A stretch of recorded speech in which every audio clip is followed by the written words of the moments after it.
Hello friends, आज हम soil mechanics पढ़ने वाले हैं। सॉइल मैकेनिक्स बेसिक से हम जो है पढ़ाई करेंगे। तो ये जो कॉलेज में बच्चे नए नए गए होते हैं, कॉलेज की स्टडी किस हिसाब से होती है, किस तरह से वहाँ के टीचर्स पढ़ाते हैं, तो आप लोगों को एकदम से समझ में नहीं आता है, क्योंकि एक अलग माहौल आपको मिलता है कॉलेज में जाके। तो हमारी जो वीडियोस है उसमें आपको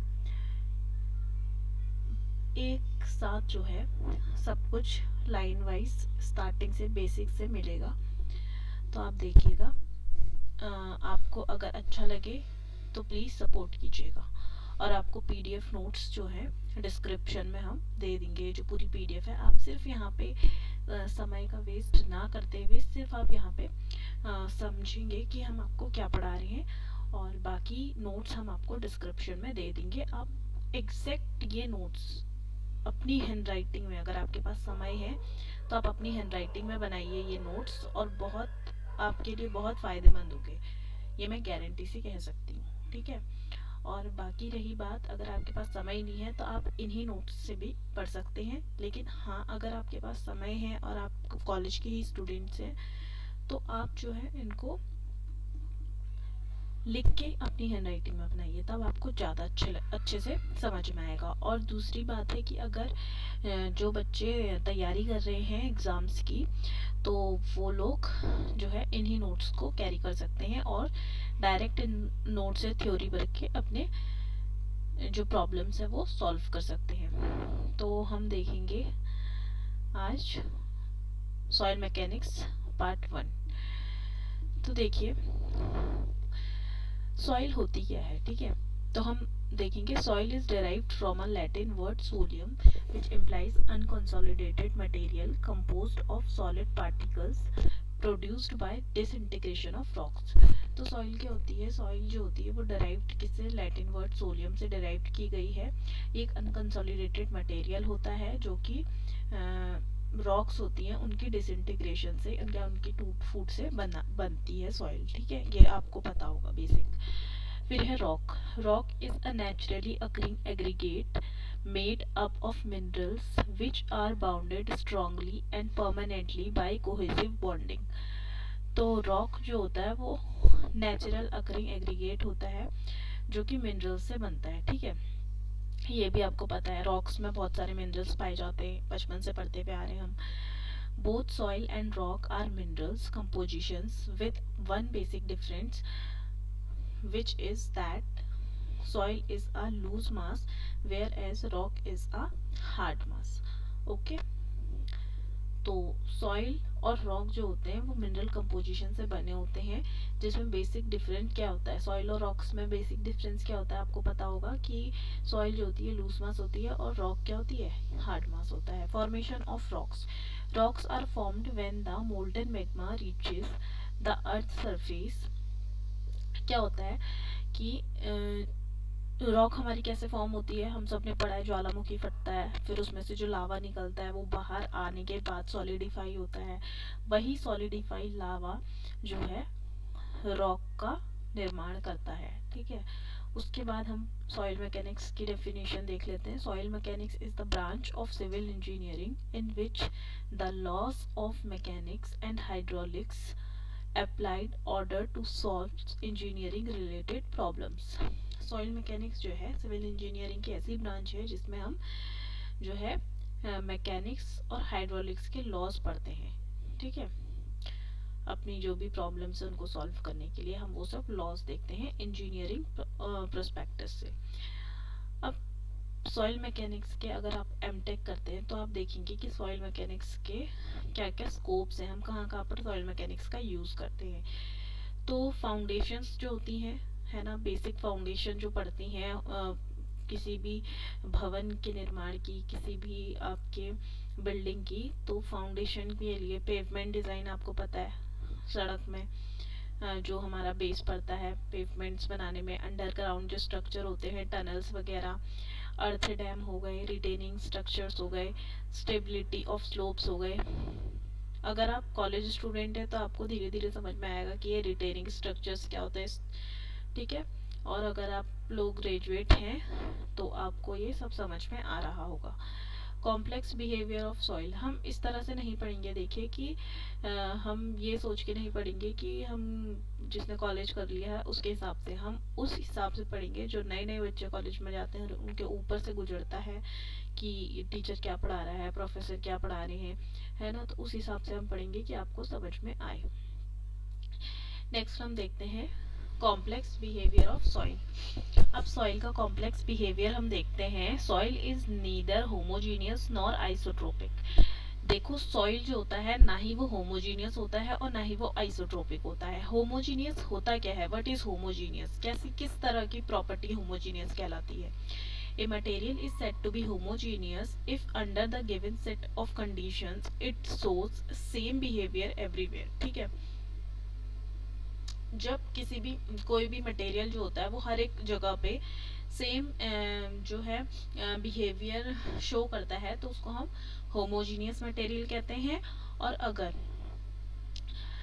सेम लोड प्रोड्यूस करने पे डिफरेंट सेटलमेंट होता है एट डिफरेंट लोकेशन, ठीक है, हर एक जगह पे डिफरेंट डिफरेंट लोकेशन पे डिफरेंट सेटलमेंट हो रहा है, आप मिट्टी को दबा रहे हो तो कहीं पे मिट्टी ज़्यादा दब रही है, कहीं पे कम दब रही है, ऐसा होता है ना, तो उसको नॉन होमोजीनियस कहते हैं। ठीक है, और ऐसा होता है मिट्टी के साथ। आप कभी भी मिट्टी को गमले में भी अगर आप मिट्टी को दबाते हैं तो ये चीज़ें आप देखते हैं कि सेम नहीं होता है सेटलमेंट। ठीक है, तो इसलिए जो सॉइल होती है वो नॉन होमोजीनियस प्रॉपर्टी की होती है। और आइसोट्रोपिक क्या होता है, a material is said to be isotropic if it shows same property in all directions at any depth d, the pressure in the soil deposit is different in different direction, a material is said to be isotropic। ठीक है, अगर same properties हर एक direction में show होती है तो उसको हम कहते हैं आइसोट्रोपिक। और at any depth the pressure of soil deposit is different in different direction, ठीक है, तो वो होता है नॉन आइसोट्रोपिक। तो ये मैंने आपको समझा दिया है। तो सेटलमेंट करने पे डिफरेंट डिफरेंट डायरेक्शन पे डिफरेंट डिपोजिशन होता है तो इसलिए ये नॉन आइसोट्रोपिक है। It implies soil does not follow pascal law. अब आइसोट्रोपिक नहीं है, होमोजीनियस नहीं है, तो जो सॉइल है वो किसको फॉलो कर रही है, ठीक है, तो वो फॉलो नहीं कर रही है, किसको फॉलो नहीं करती है, पास्कल लॉ को।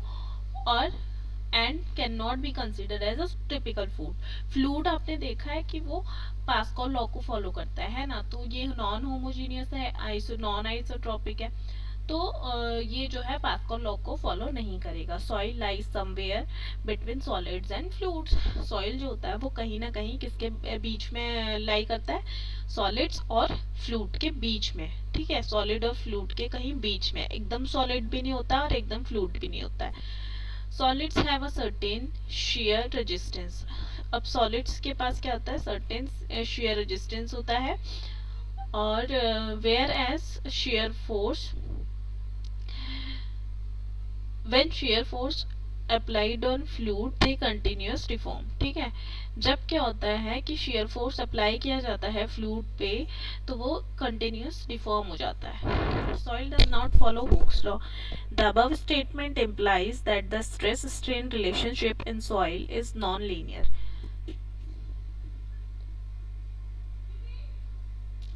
ठीक है, जब हुक्स लॉ को फॉलो नहीं करता है सॉइल तो क्या होता है कि जब हम स्ट्रेस स्ट्रेन रिलेशनशिप देखते हैं सॉइल में तो वो नॉन लीनियर होता है।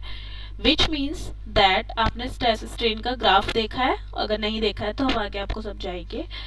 तो स्ट्रेस स्ट्रेन का जो रिलेशनशिप है वो नॉन लीनियर होता है, which means that the tangent to the curve is varying everywhere.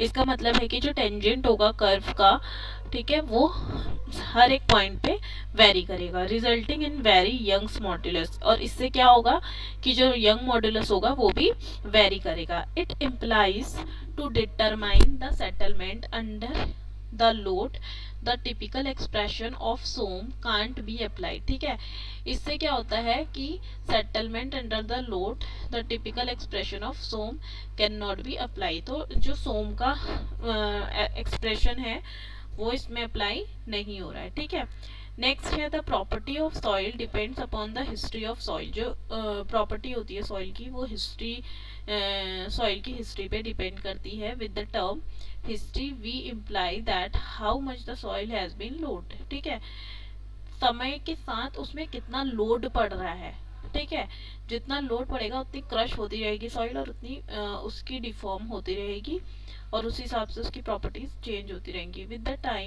With time soil changes it's property. समय के साथ जो है सॉइल की प्रॉपर्टी चेंज होती रहती है, कहीं भूकंप आने से, कहीं ज्वालामुखी फटने से, तो चेंज होती रहती है property. Due to above reason soil is given another branch where it is analyse.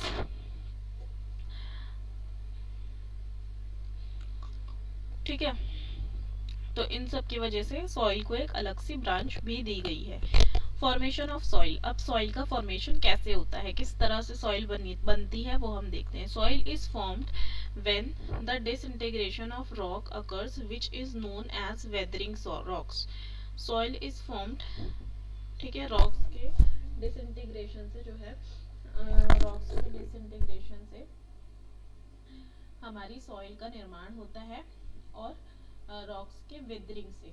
Weathering is broadly classified into two categories. अगर आपको बोला जाए कि सॉइल का फॉर्मेशन कैसे होता है, तो सॉइल का फॉर्मेशन जो रॉक्स है उनके डिसइंटीग्रेशन और फिर जो डिसइंटीग्रेटेड रॉक है उसके वेदरिंग से सॉइल का निर्माण होता है। अब वेदरिंग हमारी जो होती है वो दो तरह की होती है, फिजिकल वेदरिंग और केमिकल वेदरिंग। फिजिकल वेदरिंग जो होती है वो when the disintegration of rock is done forcefully, ठीक है, जब क्या होता है रॉक्स को फोर्सफुली डिसइंटीग्रेट किया जाता है। जैसे मतलब एक आप सोच सकते हो कि हथौड़ा मार के ना फोर्सफुली हम उसको डिसइंटीग्रेट कर रहे हैं, तो इस तरह की जो वेदरिंग होती है या फोर्सफुली हवा का बहुत तेज झोंका आ रहा है और वो रॉक को तोड़ता हुआ चल रहा है ना, इस तरह से कोई भी नेचुरल इंग्रेडिएंट या मैनुअल इंग्रेडिएंट किसी भी चीज़ से अगर हम फिजिकली वेदरिंग कर रहे हैं, रॉक्स को डिसइंटीग्रेट कर रहे हैं, तो वो फिजिकल वेदरिंग होती है। The soil found through physical weathering have the same property as the parent rock.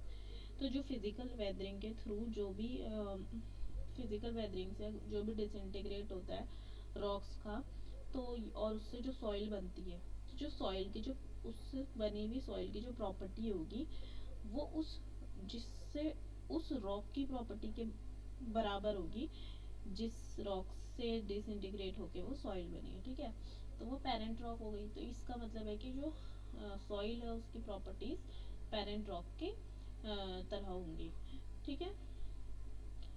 फिर है the agents causing physical weathering are. अब हम देखते हैं कि फिजिकल वेदरिंग्स के लिए कौन कौन से एजेंट्स जिम्मेदार होते हैं, कौन कौन से एजेंट हैं जो फिजिकल वेदरिंग कैरी करके जो है सॉइल को इधर उधर दिशाओं में फैलाते हैं। तो पहला है हमारा रनिंग वाटर, दूसरा है थर्मल स्ट्रेस, तीसरा है रॉस्ट एक्शन, ठीक है। तो रनिंग वाटर में क्या होता है कि जहाँ पर सॉइल डिसइंटीग्रेट रॉक से डिसइंटीग्रेशन होता है तो वहाँ पर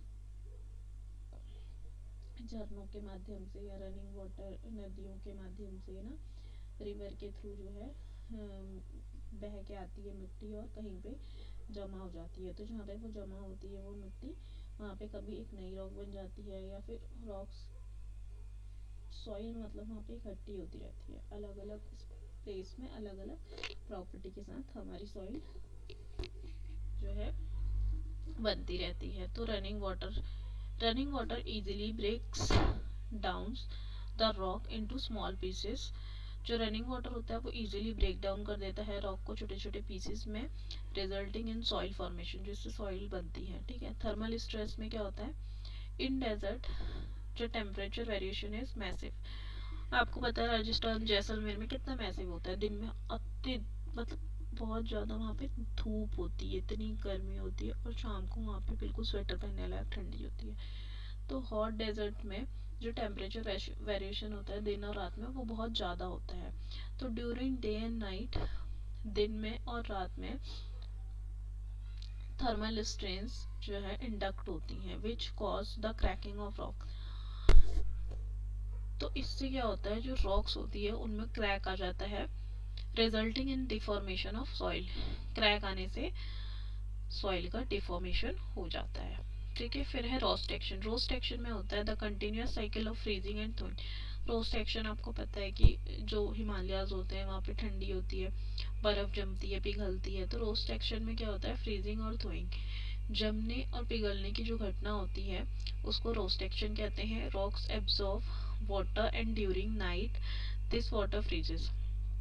जो रॉक्स होती है वो पानी को एब्जॉर्ब करती हैं, और रात में क्या होता है, ठंड पड़ती है और वो एब्जॉर्ब किया हुआ पानी क्या होता है, फ्रीज हो जाता है। Ice as more volume than water. आप सबको पता है कि जो बर्फ होती है उसका वॉल्यूम ज़्यादा होता है पानी से। तो इन वॉल्यूमेट्रिक चेंजेस, तो इस वॉल्यूमेट्रिक जो एब्जॉर्ब किया हुआ वाटर जो फ्रीज हो जा रहा है, तो वॉल्यूमेट्रिक चेंज हो रहा है क्योंकि उसका वॉल्यूम ज़्यादा है बर्फ का। तो जिस कारण से rock volumetric changes in rock which causes cracking, इससे क्या होता है, वॉल्यूमेट्रिक चेंजेस से रॉक्स में क्रैक हो जाता है, सब्सिक्वेंट फॉर्मेशन ऑफ सॉइल, और फिर सॉइल का फॉर्मेशन हो जाता है।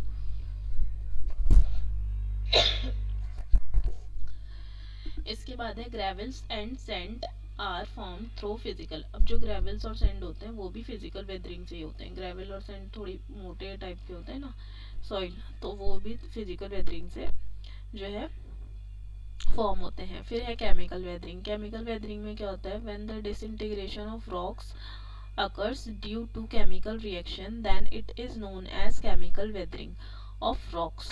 The soil formed through chemical weathering has different properties as compared to parent rock due to different chemical composition. अब केमिकल वेदरिंग में क्या होता है,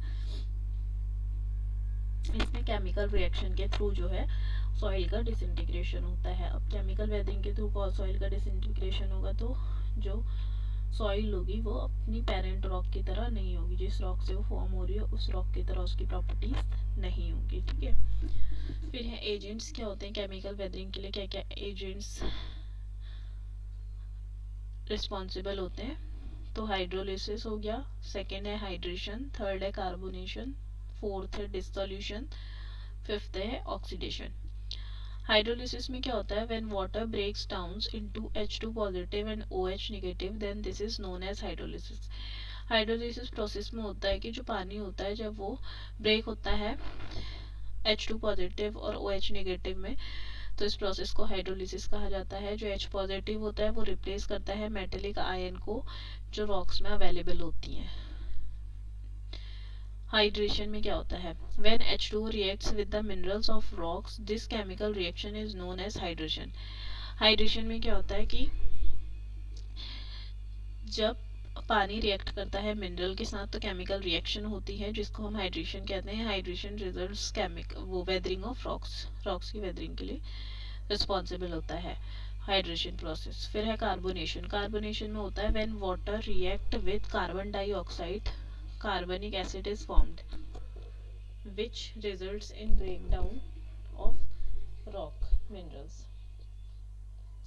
जो रॉक्स में जो कार्बन डाइऑक्साइड होता है कार्बनिक एसिड, फिर वो वाटर से रिएक्ट करके कार्बनिक एसिड फॉर्म करता है जिससे रॉक के मिनरल्स को ब्रेक होने में हेल्प मिलती है।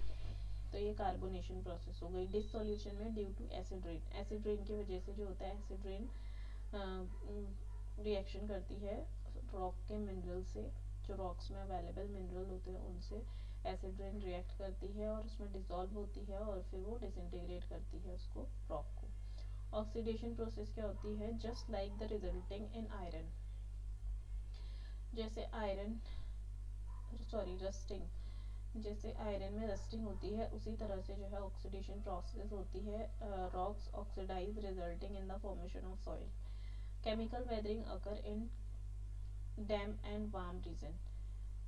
clay is formed through chemical weathering। ठीक है, जो clay होती है आपको पता है कितनी फाइन होती है, तो clay भी जो है केमिकल वेदरिंग के थ्रू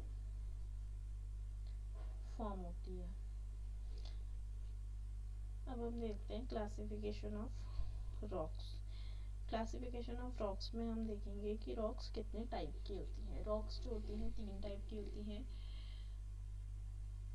फर्स्ट नंबर पे होती है इग्नियस रॉक। इग्नियस रॉक को हम प्राइमरी रॉक्स भी कहते हैं। इग्नियस रॉक्स सेकंड होती है सेडिमेंट्री रॉक, थर्ड होती है मेटामॉर्फिक रॉक। और भी बहुत सारी तरह की रॉक्स होती हैं, लेकिन फ़िलहाल हम ये तीन जो होती हैं ये मेन होती हैं, इन्हीं से बाकी रॉक्स फॉर्म होती हैं। तो इन तीन रॉक से बाकी रॉक फॉर्म होती है, तो हम फिलहाल ये तीन देखेंगे।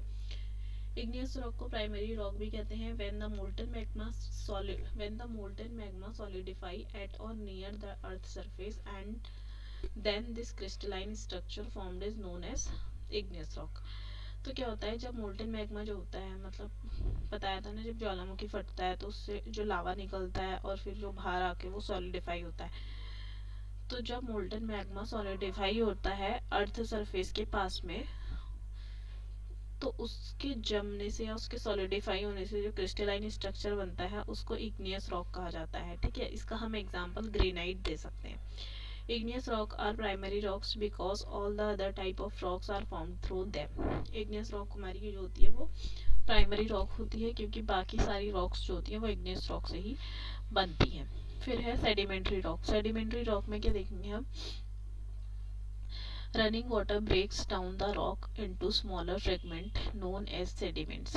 जो रनिंग वाटर होता है वो रॉक को जो है छोटे छोटे पार्टिकल्स में या फ्रेगमेंट्स में तोड़ देता है, जिसको हम सेडिमेंट्स कहते हैं। ठीक है, with the time the sediments are deposit in layer with heavier particle. समय के साथ जो ये सेडिमेंट्स होते हैं इनका जमाव होते रहता है, डिपॉजिट होते जाते हैं लेयर बाय लेयर में, और फिर जो हैवियस पार्टिकल होता है वो सबसे नीचे होता है, एट द बॉटम में। The lower layers are under immense pressure. जो अब जो सबसे नीचे होगी उस हैवीएस्ट तो होती है, लेकिन वो सबसे ज़्यादा प्रेशर में होती है, क्योंकि ऊपर की जितनी लेयर होती है वो सारी सबसे बॉटम वाली लेयर में प्रेशर डाल रही होती हैं। तो new crystalline structure which results in the formation of sand. तो इस तरह से जो है सेडिमेंट्री रॉक का निर्माण होता है। इसका एग्जांपल सैंडस्टोन और लाइमस्टोन का हम ले सकते हैं। फिर है मेटामॉर्फिक रॉक, थर्ड वाली है metamorphic rock. Under immense temperature and pressure and already existing rocks changes its crystalline structure resulting in a new rock known as metamorphic rock। तो जो metamorphic rock होती है वो बहुत से टेम्परेचर और प्रेशर के दबाव में जो है मेटामॉर्फिक रॉक का निर्माण होता है। जैसे कोई रॉक है, अंदर ही अंदर layer by layer sedimentary rock जमा हो गई, तो फिर सेडिमेंट्री रॉक जो लेयर बाय लेयर जमा हुई है उसके अंदर भी तो लेयर के नीचे लेयर होगी, तो प्रेशर और टेम्परेचर क्रिएट हो रहा होगा, उससे जो रॉक बनेगी, मतलब बेसिकली ये रॉक सेडिमेंट्री रॉक के थ्रू बन रही है, केमिकल और टेम्परेचर और प्रेशर की वजह से। ठीक है, तो मेटामॉर्फिक रॉक के एग्जाम्पल मार्बल और जेनेसिस हो सकते हैं। एक छोटा सा जियोलॉजिकल साइकिल है रॉक का, यह आप देख लीजिएगा, ये आपको समझ में आ जाएगा। ये जो ग्रेवल और सैंड बन रही है, ठीक है, ये जो बॉक्स के अंदर लिखा है ये ग्रेवल और सैंड लिखा है, तो ये बन रही है इग्नियस रॉक, मेटामॉर्फिक रॉक और सेडिमेंट्री रॉक के विभिन्न तरह के जो हीट, टेम्परेचर, सॉलिडिफिकेशन, इन सब प्रोसेस से, डिपोजिशन, इरोजन और वेदरिंग से ग्रेवल और सैंड का हमारा निर्माण हो रहा है। आपको समझ में आ जाएगा, आप इसको देख लीजिएगा।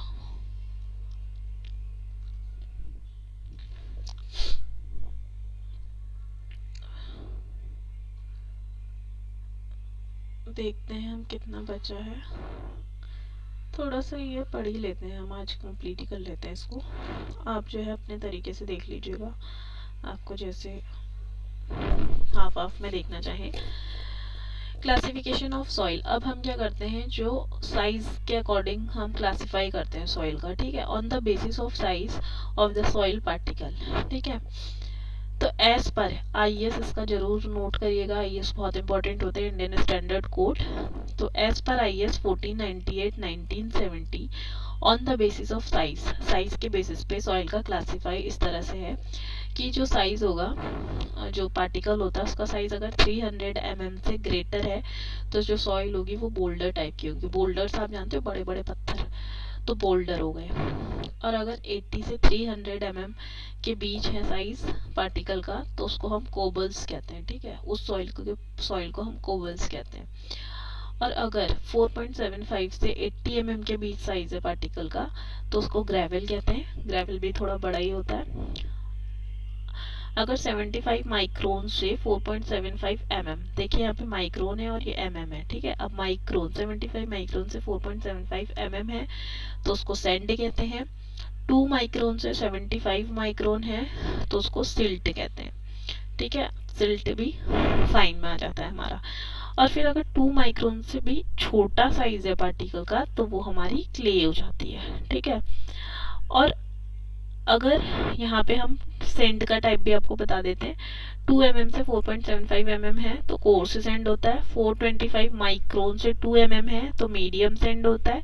75 माइक्रोन से 425 माइक्रोन है तो फाइन सेंड होता है, ठीक है। ये एक बार में आपको समझ में नहीं आएगा ये चार्ट, अगर आप 2-3 बार इसको गौर से देखेंगे तब ये चार्ट आपको जो है अच्छे से समझ में आएगा और उसके बाद आपको ये बहुत आसान लगने लगेगा। जो पहली बार पढ़ रहे हैं उनको डेफिनेटली ये जो है बहुत टफ लग रहा होगा, लेकिन हाँ अगर आप इसको 2-3 बार देखेंगे तो आपको ये सरल लगेगा।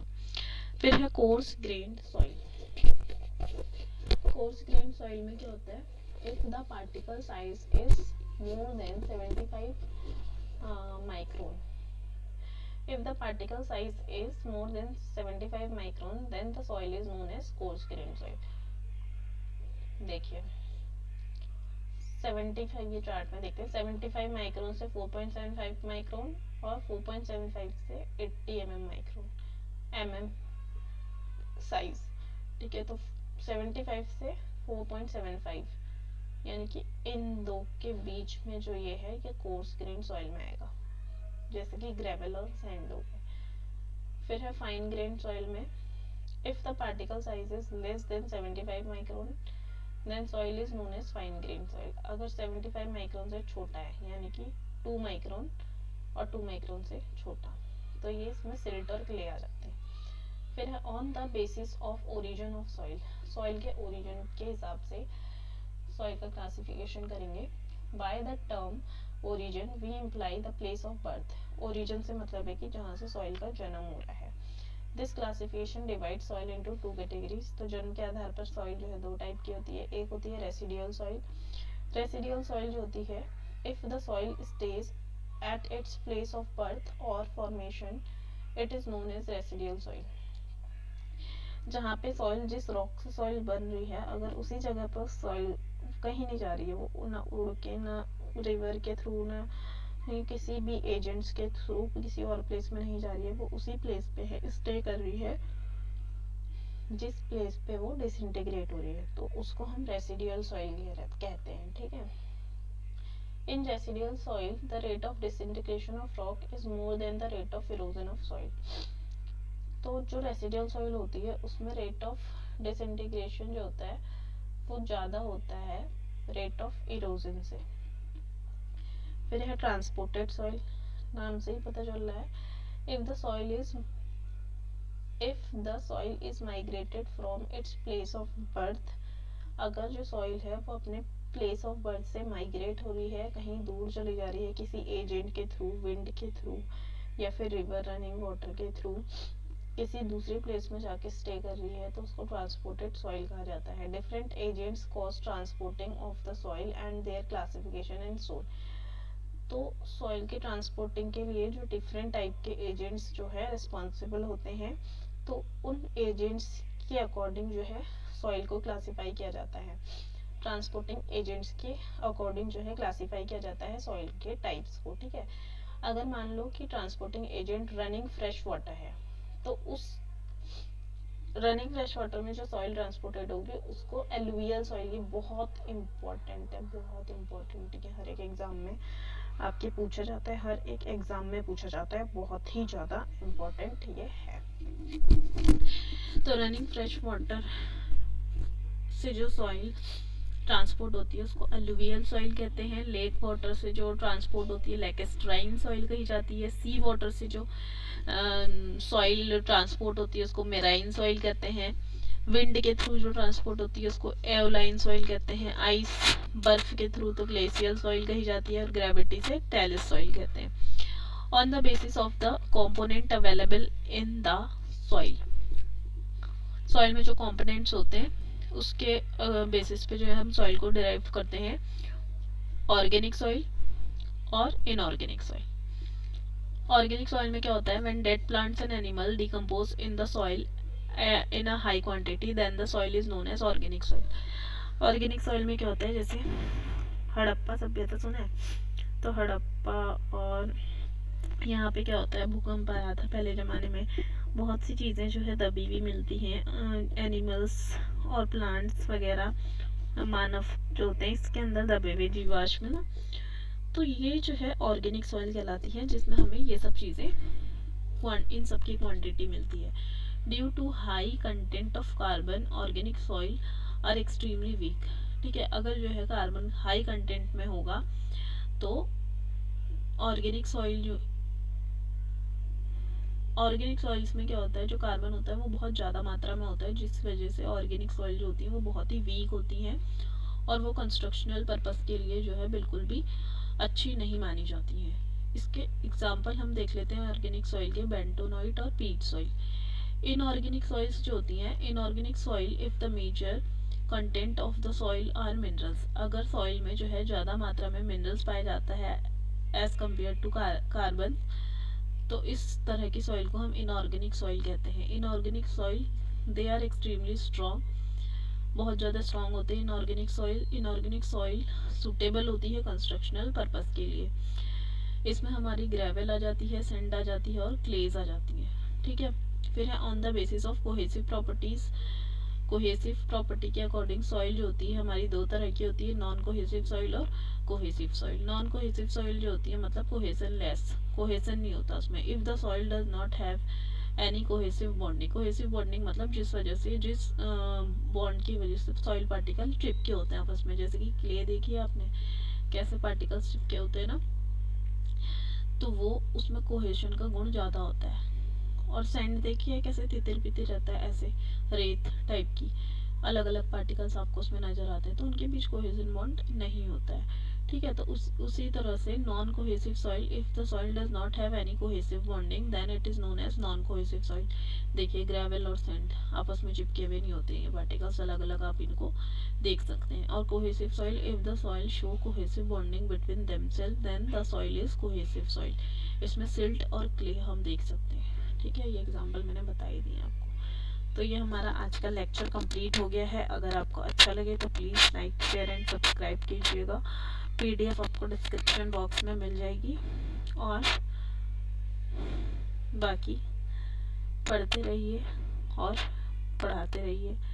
Good luck for your future. Thank you.